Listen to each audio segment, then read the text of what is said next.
who was there, what you got. But for Drew, this little chunky kid with a side grin wasn't going to fall into the majority. His 7-year-old brain, tucked behind a silky, full mane of bowl-cut hair, was already plotting. Damn, Amanda Buentipo! Someday would you be Amanda Abuke? Okay. I know a lot of my friends and fam are probably thinking, you're crazy, Sean. But follow me here. I know my brother better than anyone else. And one thing that most people don't know about him is he is a planner. Where I was a crash test dummy, jumping out headfirst into deep and sometimes shallow water every chance I could, Drew would hang back and wait. Check out the outcome. Is this spoken word? And his little analytical ass, he likes to play the odds. And what was going to most favor him? He's safe. But he's also willing to take shots when he knows the payoff is worth it. Yeah, he's willing to take shots. Yes! Now, a lot of you guys don't know, but this dude took the war sauce challenge. Let me explain. There was a place downtown Sacramento, the war sauce challenge. You eat this whole sandwich covered in war sauce, you win a pot full of money. Me, myself, I knew that my stomach and my tongue couldn't take it. Andrew, though, dove in, head first, and lost.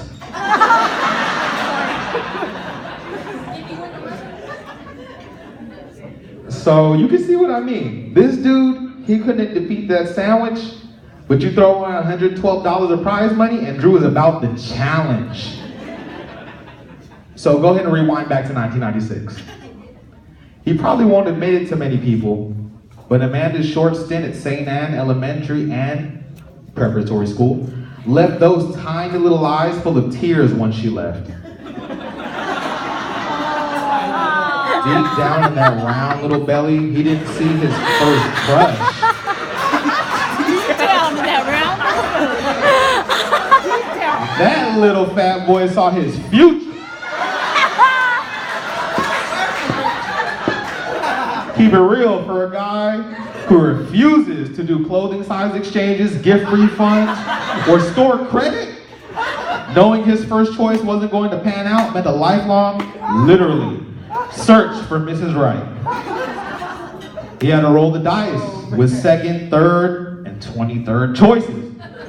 All of these girls, I'm sure, made some kind of impact on Drew, but not as much as row 1, column 3, student pictured above.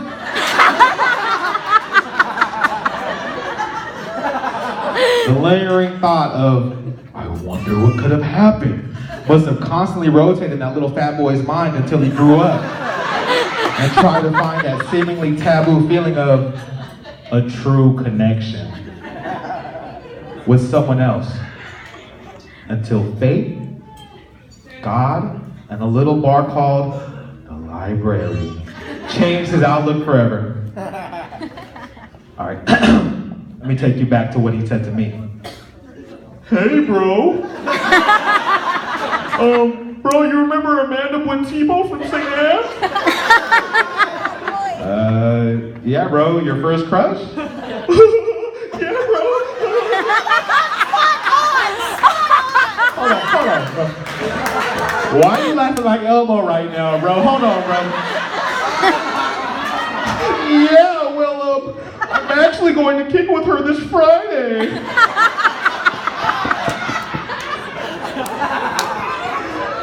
Okay, all right. Keep it real.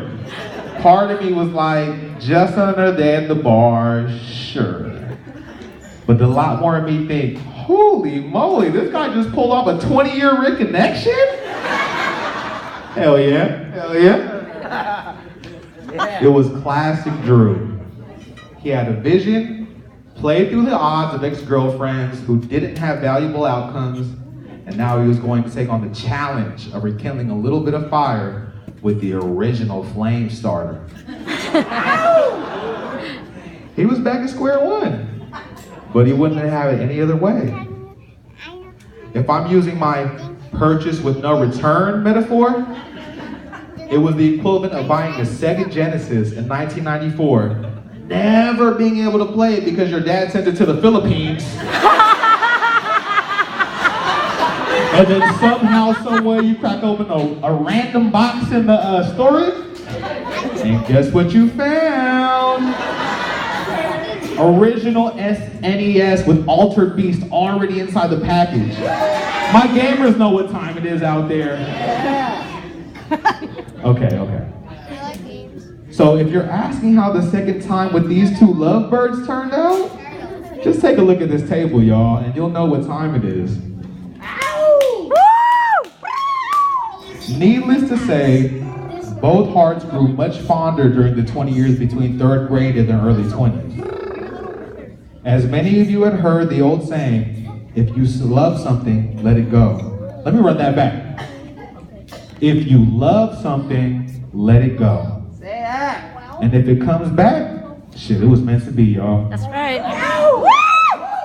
Well, these two didn't just follow that saying, they bodied it. The signs of true love were always there when they had their second chance together. Drew had his fair share of growing experiences in some of his past relationships. So to say he was impressed by Amanda's down-to-earth, caring, and extremely family-centric personality is an understatement. To me, that's the glue that holds them together. Both of them share the same core values about family, God, and taking care of one another. I'll never forget the look on his face when Amanda asked him to go to San Francisco with her. For a guy whose last invite out from a girl was to McDonald's on Mac Road, being toured around the Bay was an eye-opener for him. To be with a strong, good, independent woman, it helped him realize that they do exist in this world. Yeah, that's right. The real impact of having someone who truly wanted him to experience the best of life motivated him to provide the same to her. To this day, I'm not sure what Amanda saw in this homebound knucklehead. But she brought out the fastest to Drew's life that I'm not sure even he knew he existed. This dude will say to me, I'm just an asshole, bro. I don't see that in this guy, man. This guy that helped me coach Jason for almost 6 years, he will say stuff like, I'm always busy. But now when Amanda came down with the bed, allergy reaction, or she was spending half his time in the hospital, Drew calling me worried, talking about he's not sure what's going on, but he's running to Walgreens to go get her some sour candy to make sure that she's waking up at night. This is the same dude that told me, hey man, I can't change diapers. But then again, he's kept my kids for weekends in a row, man. At the end of the day, she's your future. If she can get this guy to change diapers, she can get him to fly, breathe underwater, and possibly end worldwide hunger. So unlike most of us losers, Drew came out with some nice takeaways from his first crush. He found someone who helped him see more of the world, find more value in things he took for granted, and devalue things in life that were obstacles to his growth. She helped him see bigger goals as he became a homeowner before 30, promoted up to management at work, and even motivated him to drop to one knee and cross that finish line to love, y'all.